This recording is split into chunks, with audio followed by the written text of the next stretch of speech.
turambura amaboko twese duhereza Imana icyubahiro. Imana igeze neza kuduha uyu mugoroba mwiza kugira ngo twongere tuteranemo twumve byinshi byiza Imana yaduteguriye. Yesu nashimwe. Reka tunyaruke dusome Yesaya 61 murongo wa mbere kugeza ku wa 4. Uzabona umwanya azasoma icyo gice cyose kuko ibirimo ni iby'ingenzi, ariko ntitwabisoma byose kubw'umwanya. Yesaya 61. Ushaka wamira mikoro yindi itariye. Yesaya 61 rimwe dusoreze kuri ku murongo wa 4.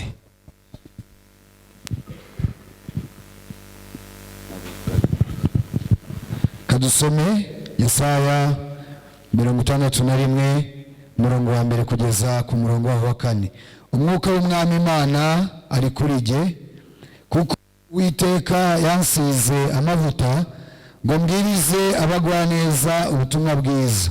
Yantumye kuvura abafite imvune mu mutima no kumenyesha imbohe ko zibohowe no gukingurira abari mu nzu y'imbohe. Kandi yantumye no kumenyesha abantu umwaka w'imbabazi z'Uwiteka n'umunsi Imana yacu izahoramo inzigo no guhoza abarira bose.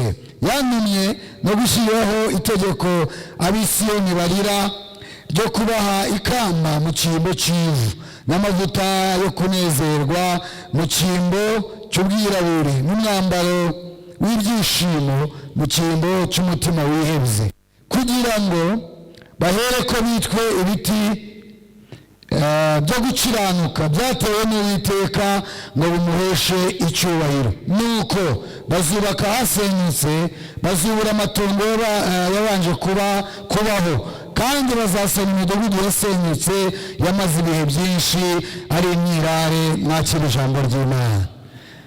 Mwami Yesu nashimwe. Rwose harakonje biragaragara kandi biranumvikana imvura yaguye, ariko reka ubukonje bure ku mubiri w'inyuma, ariko mu mwuka tube turi kumwe. Imana ishimwe. Ni isari irakonje birumvikana, ariko mwihangane mwifubike, agashyuhe ntikagutware kandi ubukonje ntibugutware, kugira ngo tubashe kuganira amagambo y'Imana. Imana ishimwe. Igice dusomye rero nicyo tugiye gukuramo icyigisho cyacu cy'uyu mugoroba. Uyu mugoroba tugiye kwiga iki? Tumaze iminsi tuvuga amagambo bita amagambo y'isanamitima. Amen. Ubushize twavuze burya Imana ikiza umuntu ibikomere byahahise, murabyibuka? Niyo magambo tumaze iminsi tuvuga, niyo magambo maze iminsi njye nigisha, kandi n'uyu munsi byagarutse. Maze iminsi nibaza ibintu bigera muri bitatu twigiye kubyigaho mu giterane. Maze iminsi nibaza ngo ese ko Bibiliya yerekanye ubuzima bw'umukristo ko bugomba kumera mu bice bitatu. Gice cya mbere, Bibiliya yerekanye ubuzima bw'umwuka, umukristo uko akwiye kubaho ubuzima bw'umwuka. Kandi nanone Bibiliya yongera kwerekana ukuntu umukristo akwiye kubaho ubuzima bw'ibifatika, icyitwa imibereho. Amen. Kandi nanone Bibiliya irongera yerekana uburyo cy'umukristo Imana imubeshaho mu buryo bw'amarangamutima. Amen. Ibyo ni ibice bitatu bitagomba gusigana, ntabwo mbigarukamo, twarabyize. Uyu mugoroba rero Imana yacu ishimwe. Ubushize ubwo twigaga twavuze ukuntu Imana ikwiye kujya ifasha umuntu ikamushyigikira akayisenga ariko afite n'ubuzima. Twabivuzeho. Nahuye n'ikintu gikomeye nagisanze muri Bibiliya, ndimo niga icyitwa isanamitima no gukira ibikomere bya kera. Nahuye n'ikintu gikomeye ngira ngo mbasangize uyu mugoroba, muve ku ijuru. Reka mabwire, ntabwo mu nzu y'Imana dukwiye kuhapfira, ahubwo dukwiye kuharuhukira. Niba umuntu ashobora kuba mu rusengero akarubamo umutima ubabaye kumara imyaka 10, mbese urusengero rwaba rumaze iki? Niba umuntu ibikomere bya kera ashobora kubibana mu rusengero, akabibana imyaka 10, akabibana 15, mbese urusengero rwaba rwaramumariye iki? Nahuye n'ikintu kirancalenjinga rero, nahuye n'ikintu gisa n'ikinteye ubwoba, ndavuga ngo ndaza kukibaganiza dusenga n'Imana. Amen. Ikibatera ubwoba gifite igisubizo cy'ijambo, ariko cyankanze. Imana ishimwe, Bwana asifiwe. Ni ikintu kivuga ngo birashoboka ko umuntu ashobora kugira ibihe byiza. Ndagira ngo nkivuge neza, badufashe abantu bo kubyumva. Birashoboka ko umuntu yagira ibihe byiza byo mu mwuka, amen, ariko amarangamutima ye yarapfuye. Cyo kintu cyankanze. Umuntu ashobora kuba ari umukristo mwiza, ari umupasiteri mwiza, ari umuhanuzi mwiza, ari umwigisha mwiza, ariko igice cy'amarangamutima ye cyarapfuye. Imana ifashe tuze kubyumva. Noneho ibi rero, ibi bitera ishyano, bigatera akaga. Ndaje mbibereke muri Bibiliya kuko nanjye nakubitanye nabyo, mpura nabyo, ndibaza ngo mbese Mana tugire dute, ariko nza kubonamo igisubizo mu ijambo. Birashoboka ko umuntu, erega ibyica amarangamutima ni byinshi, amen. Umuntu ashobora kuza mu rusengero yaraciye mu buzima bigatuma amarangamutima yapfa, haleluya, agakizwa, akabatizwa, agasengerwa, akajya mu nshingano, akuzura umwuka wera, ariko ntitumenye ko amarangamutima ya Satani yayishe. Mu yandi magambo, mu gice cy'umwuka ni muzima, ariko mu cyitwa igice cy'amarangamutima aricyo tugiye kwigaho. Barokore, dusenge, twuzure umwuka wera, ariko Imana idufashe kugira amarangamutima mazima. Kuko iyo amarangamutima atari mazima, Satani yacamo akagwisha umukristo. Amen, amen. Imana ifashe muze kubyumva. Umuntu ashobora gukurira mu muryango ukangiza amarangamutima ye. Umuntu ashobora gushaka urushako rukangiza amarangamutima ye. Umuntu ashobora kugira abana bakamunanira, bakangiza igice cy'amarangamutima, ariko akaba ari umurokore mwiza. Nicyo cyanteye ubwoba. N'Imana yamureba ikamushimira mu ruhame rw'abantu, ariko we arwaye kandi arembye. Tugasengana, tukaririmbana, tukagendana mu murimo, tukajya tugira, reka mabwire ikintu kije nonaha. Kumbe twicaranye na fotokopi y'umuntu, naho umuntu mwenyewe ntawe ugihari. Mukaririmbana, wajya ureba ukuntu yitwara ukagira ngo niwe, kumbe siwe, ni fotokopi, kuko amarangamutima yarapfuye. Kajya wibaza ngo ariko se uyu muntu uko dusigaye imyaka 5 sindamubona aseka, ntacyo afite kimusetsa, nubwo yuzura umwuka wera, ariko umuntu w'imbere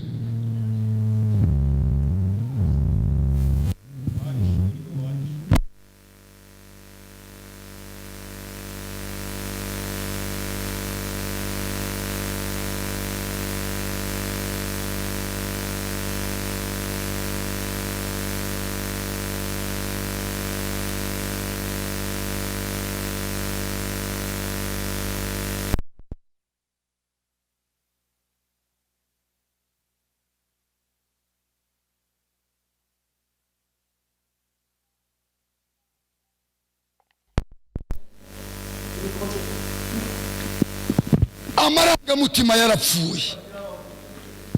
Ako muziko, ako uziko umuntu ashobora kukubeshyera akakwicara amarangamutima. Niba ari ikintu kibabaza, burya umuntu ukubeshyeye nawe bagukomerekeje. Ariko muzi ko umuntu ashobora kukubeshyera afite n'ibimenyetso kandi nta cyaha wakoze.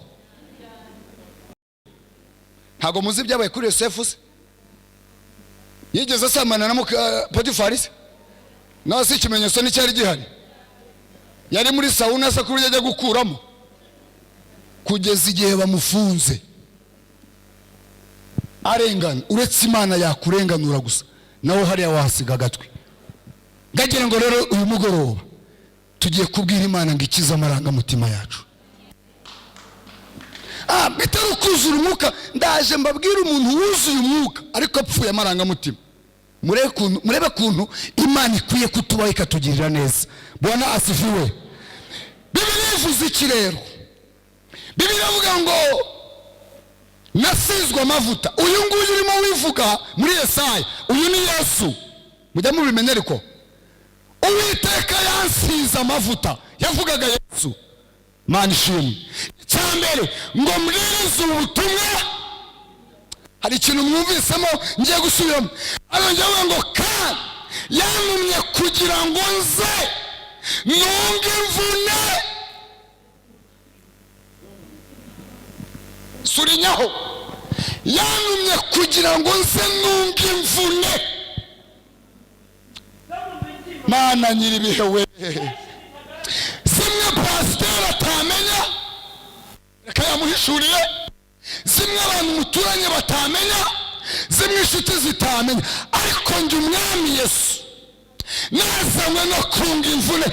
Ikintu nashimye, ndashimira Imana ko dufite garanti zo kunga imvune.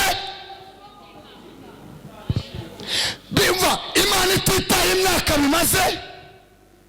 Erega narabwiye ngo tuvuka munsi y'ubutara bwa Sahara, aho ababyeyi bafata abana babo ku ngufu, aho abantu babwirirwa bakaburara, aho abantu mu miryango iroga umukazana karoga nyirabukwe, ibintu byose byajagaraye. Reba nawe rero ibyo bintu kubyikubitana mu nzu y'Imana. Reba nawe ibyo bintu kubyikubitana mu gakiza. Ariko ngo ufitiye inkuru nziza. Imana ishimwe. Yesu ntabwo yazanywe no kuduha agakiza gusa. Yesu ntabwo yazanywe no kutuzuza umwuka wera gusa, ahubwo n'isoko yararisindiye ryo kunga imvune z'abazamwizera. N'isoko yararisindiye zo kuzamura inguma bizera bazagira. N'iryo soko umwami wacu yagize ati, reka mbabwire, udakiriye mu rusengero nta handi hantu wakirira. Hariho n'igihe umuntu ageraho kuko burya agahinda gakabije kavukamo indwara, depression. Noneho umuntu agatangira kugira ibimenyetso byayo, nguko kuryama ntasinzire, nguko kurota ibipfuye n'ibicuritse n'ibindi bimenyetso byabyo. Noneho ibyo bimenyetso iyo ndwara ikagenda ikazengereza umuntu, bakamushakira psychologue kugira ngo bamuganize, kugira ngo bamuvugishe, bamubwire ngo pole sana, bamubwire ngo ihumure cyane, bamubwire ati ihangane. Ariko nje kubwira umuntu wakomeretse muri aya materaniro, dufite umupsikologe mukuru uruta abandi badokiteri muri psiko. Dufite umupsikologe ukomeye ariwe witwa umwami Yesu. Yaratubwiye ngo nzunga imvune zo mu mitima. Twamuzamuriye icyubahiro umwami Yesu. Uwo mutima bayita afungurira umuntu, kuko hari n'igihe ufungurira umuntu ugasanga umuntu ufunguriye umuhaye inkuru yari akeneye kumenya. Banishima.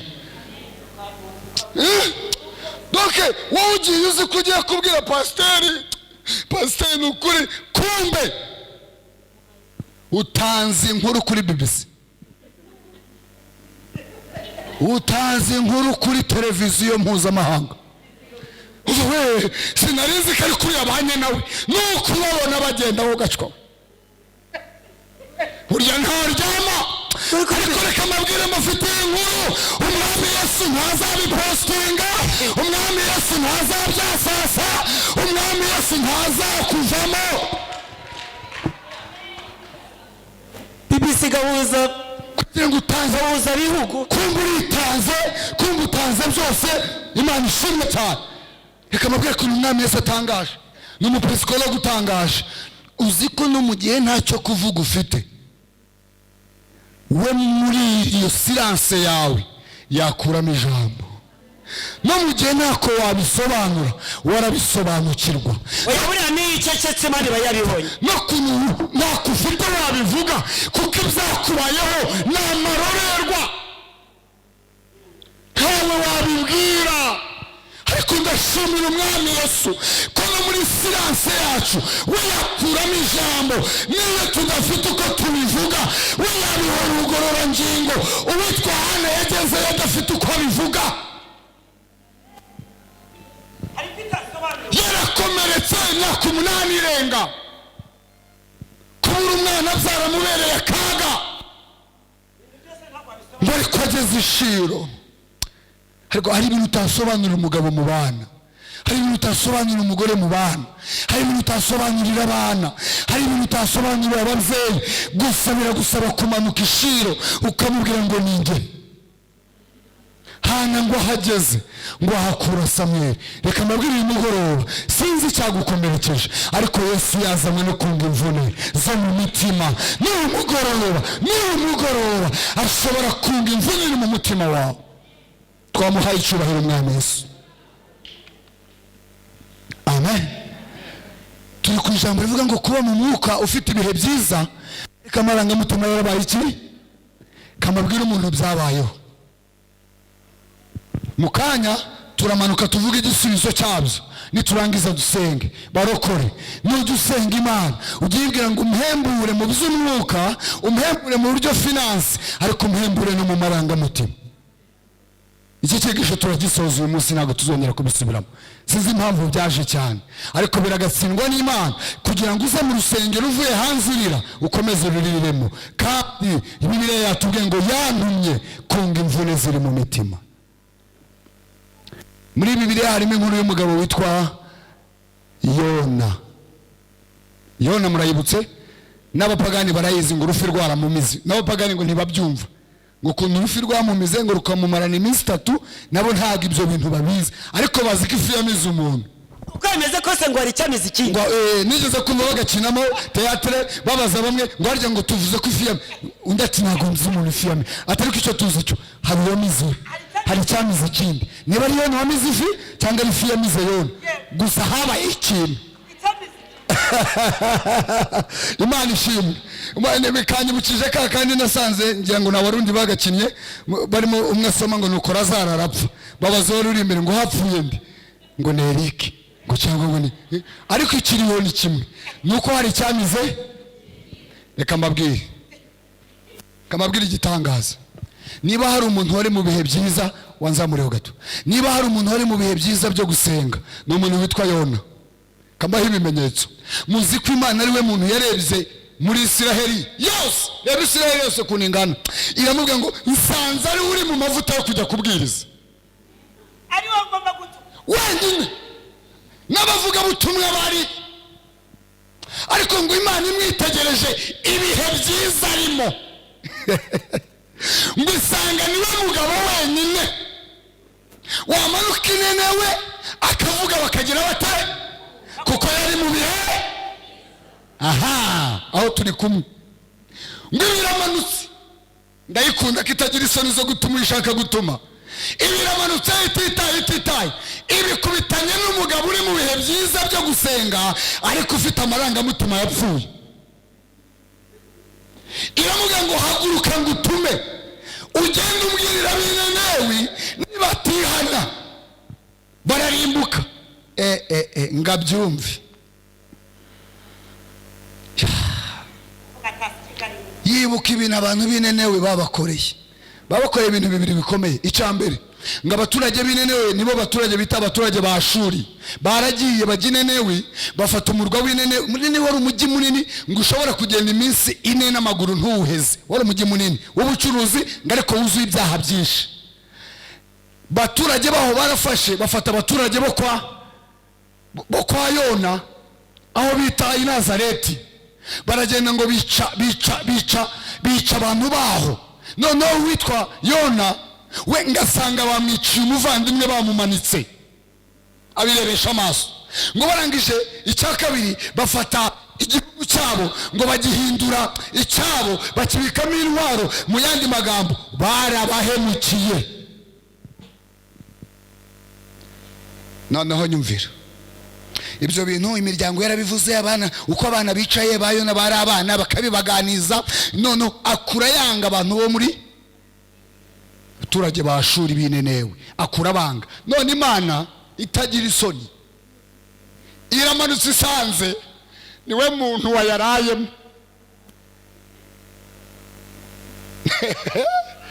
niwe muntu uri mu mavuta yo kubwiriza. None iravuga ati rero nje ntabwo nitaye ku byababayeho, ngirayo. Abona nta hantu, abona nta kuntu arayibubwire ngo aramanuka gatoya akatisha itike ijya hitwa Itarushishi, akwepa Imana. Si umunyamasengesho uyu muntu, Imana si we yabonye uri mu mwuka, ariko amarangamutima ye umuntu ashobora kumara mu yitatu akayivamo agifite umushiha.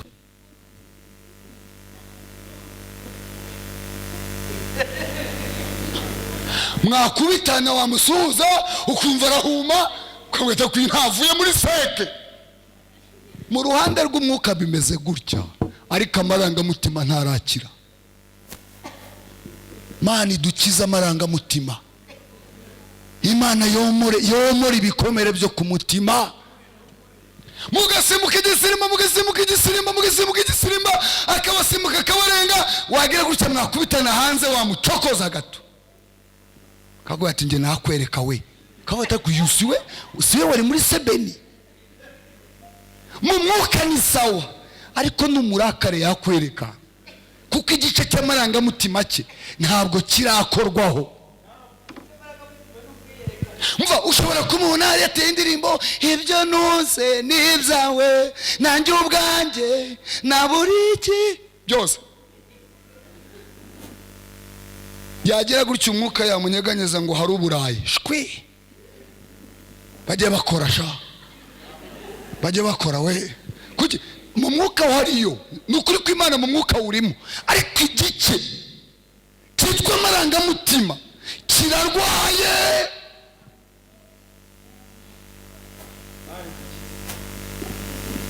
Kirarembye. Umugabo ngo barakweka yamubwiye ati koraho ibiro 2 by'umuceri. Icyitwa ubugugu buracyicaye buracyatimasha, nubwo yuzura umwuka wera, ariko ubugugu ntaho bwagiye, nta hantu bwagiye. Kugira ngo mabwire igisubizo abarakwebse, murabiza kwebse, ariko nimwumve kuntu amarangamutima ari mabi. Tinya umugabo wavuze ngo kujya kubwiriza inenewe napfa nkarimbuka. Ariko ibaze umugabo imivuga ngo uyu mugabo ni uri mu bihe byiza, ariko bitewe yuko cyitwa isoko y'imbabazi ntabwo irafunguka muri we, aravuga ngo kujya njyewe kugira ngo nje inenewe. Siko yavuze mu bwato se, yaravuze ngo mwikwirirwa mujya impaka, ni njyewe wateje ibi byose.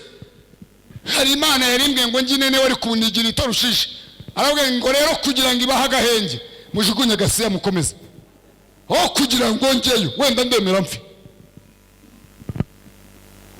Ntagura kubitana n'umurokore wuzuye umwuka wera ariko amarangamutima atarakira, icyo yavuze ntigihinduka. Myanzuro ye ni imyanzuro ye, mwicare muri korari muri magana yamaze kwanzura.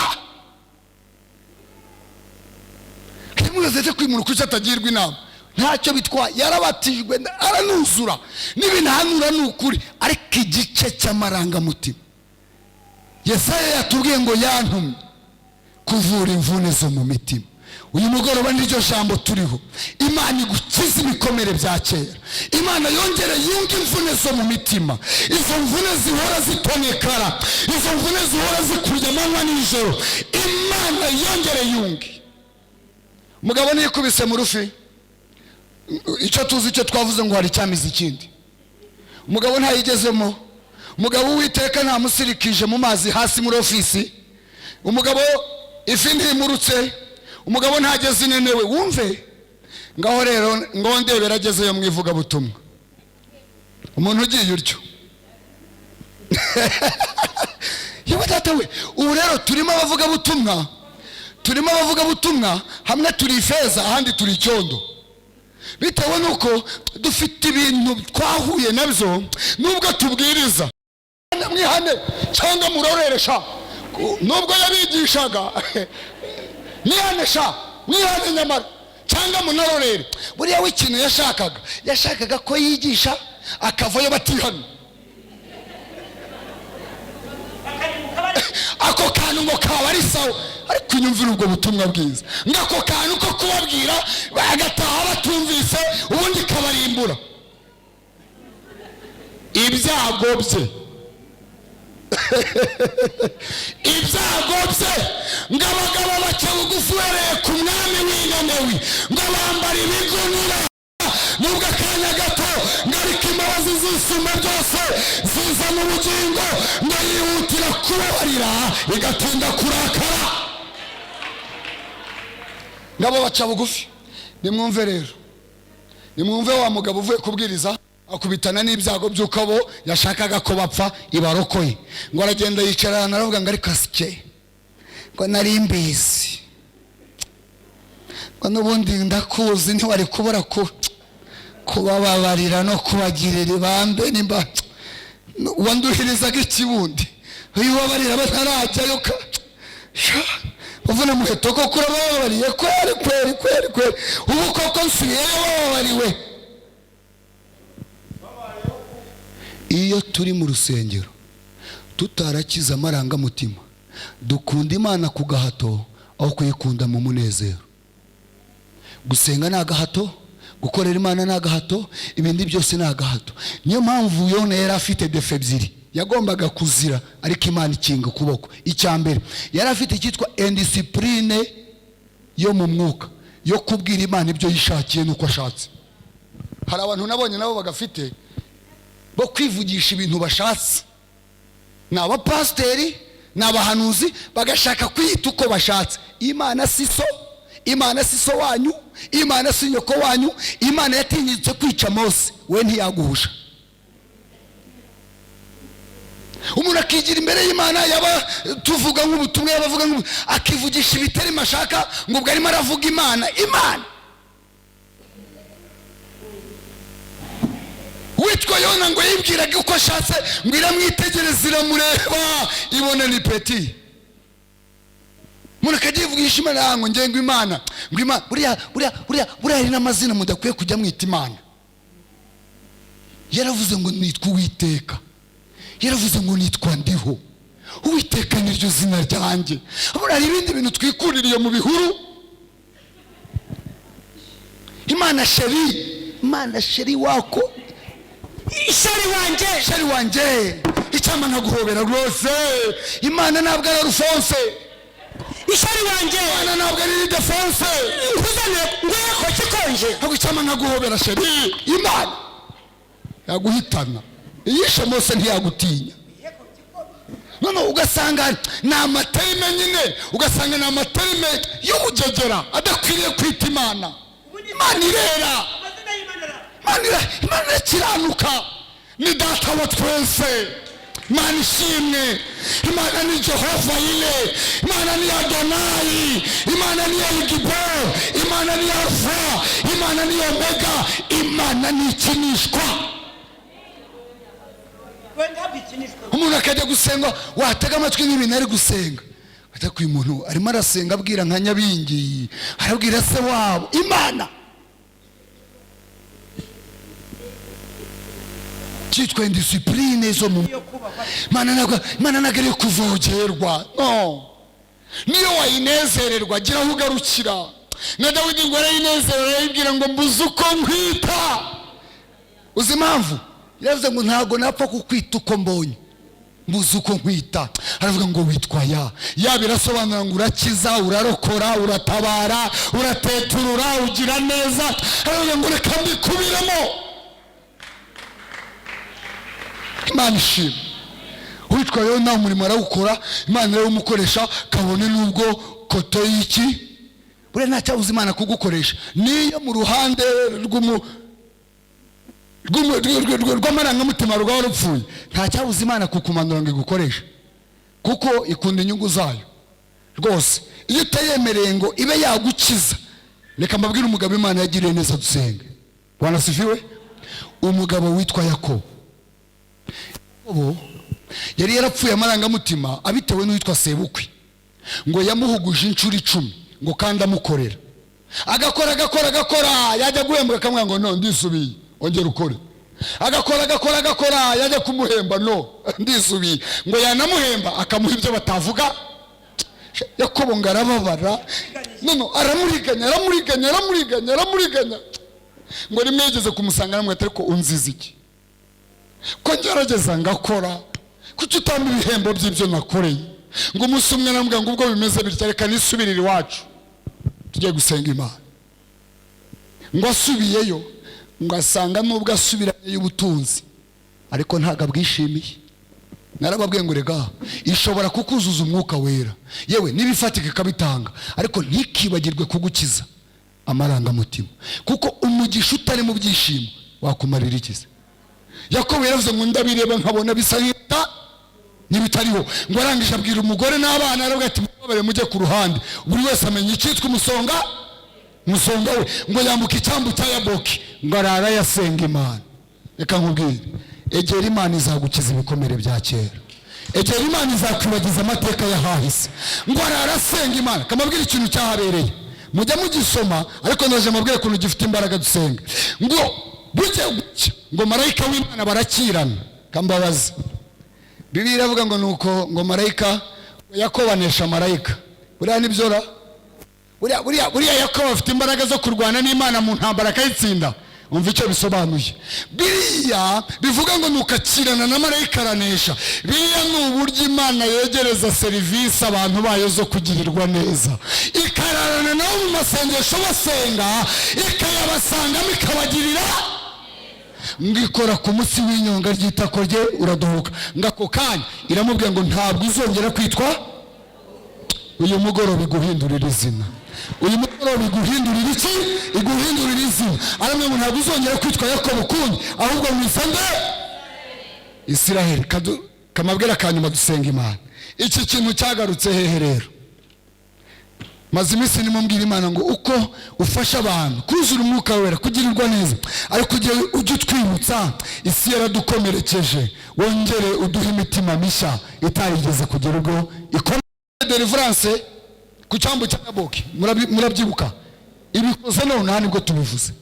Ngikora ku munsi w'inyunga, umugore we witwa Rasheli abyara umwana wa bucura, arimo amubyara.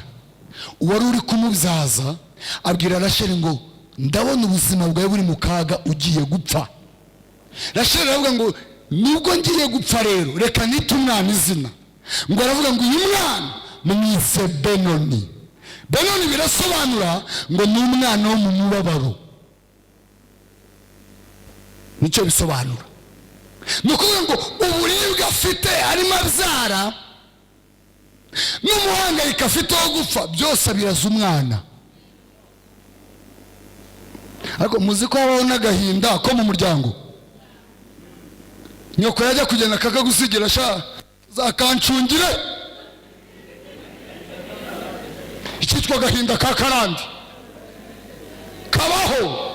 Amayinga kabaho agahinda kaba mu muryango, ugasanga umuryango ubamo agahinda, ari uruhererekane, umwe agahunda undi agasigira undi, undi agasigira undi. Mwumvise kuna mwise aravuze ngo uwo nabyariye mu yandi magambo muraza umuba. Mwumve ikintu cyiza, Yakobo yari yicaye aho ari kubyara. Burya guherekeza ababyeyi kubyara, bimwe njya mbona abantu bakinjira muri salle de couchement, ni bya kera. Rasheli yabyaye Yakobo araho. Yakobo abyumvise kuko yari yaramaze gukira igikomere cyo mu mutima, agikiriye ku cyambu cyahe, ariko murabyibutse cya Yaboki, ngo atera ijwi hejuru. Aravuga ngo reka umwana wanjye ntabwo yitwa Benoni, uyu mwana mwise Benjamin. Bisobanura ngo ni imbaraga z'ukuboko kw'iburyo. Ubwo bisobanura, umva icyo bisobanura. Ibyo nagezeho Benjamin azabigeraho, ibyo natsinze Benjamin azabitsinda, ibyo natunze Benjamin azabitunga. Abamukuyeho karande y'umuruho, kuko yari yarakize igikomere. Iyo umuntu akize igikomere ashobora gukiza n'abandi bikomere. Iyo umuntu Imana yamukijije igikomere nawe ashobora gutanga ubuzima. Reka mbabwize ukuri, uyu mugoroba Imana dusenga, kandi iri jambo rimanutse nonaha, uyu mugoroba Imana dusenga iziba icyuho cy'umubabaro ku mutima wawe, kuko ni Imana ibishobora. Reka mbabwire, Imana ishobora kuguha umwana akakwibagiza umubabaro wa kera. Imana ishobora kuguha urugo rukakwibagiza umubabaro wanyuzemo. Imana ishobora kuguha abana bakakwibagiza umubabaro wa kera. Imana ishobora kuguha icyo gukora ikakwibagiza gusiragira wasiragiye. Imana yaguhindurira igihugu ikabiguhindurira amateka. Imana yabikora ikaziba icyuho cy'umubabaro wawe. Tuyikomera amashyi menshi. Uyu mugoroba rero ijambo ryatubwiye ngo yananiye kuvura imvune ziri mu mitima, kandi yantumye kubwira abisiyoni barira ngo nibahumure, kuko Uwiteka ari Imana yawe. Tujye gusenga Imana. Twageze imbere y'Imana, twamenye Imana, dukwiye kubaho twuzuye ubwiza n'imbaraga zisumba byose. Ndagushimiye Uwiteka,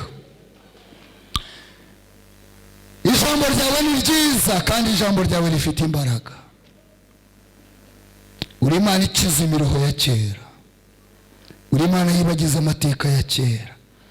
Twasanze iyo umuntu agifite umutima ukomeretse bigorana gukorana nawe. Uyu mugoroba buri wese afite ibyo yanyuzemo, buri wese afite ibyo yaciyemo. Abato bafite ibyo bamaze kubona, abakuru bafite ibyo babonye. Ariko turasenze kugira ngo uzuze ibicyuho cy'umubabaro ku mitima y'abakwizera. Baremere ba Manase, baremere ba Efurayimu, ubaremere igituma imitima yacu yongera kwagukira kukuramira ko guhimbaza. Tugirire neza, ukugenderera abandi komeze natwe tugenderere. Kandi uyu mugoroba buri wese wageze imbere yawe umuhe kuruhukira mu bikari byawe. Ijambo ratuvuga ngo yamwe abarushe n'abaremerewe munsange ndabaruhura. Aha niho dukirira, aha ni kwa Karuhura. Ni wowe nyiri ihumure ryuzuye. Iyo wahumurije umuntu agira ihumure ryuzuye. Iyo watanze amahoro nta mpagarara zihaba. Iyo watanze ibyishimo umubabaro ujya kure. Iyo watanze umunezero gusuhuza umutima biribagirana. Ngaho ngwino tugirire neza kugira ngo tuba dushitse rwose tutabuzeho na gato. Ijambo rigwire cyane, mwigisha n'abigishwa barisangire kugira ngo ubwami bwa Data bukomeze kwaguka. Ubuntu n'amahoro utanga bikomeze kubana natwe twese mu izina rya Yesu Kristo w'i Nazareti. Amen. Imana ibarebe neza, ibahe umugisha.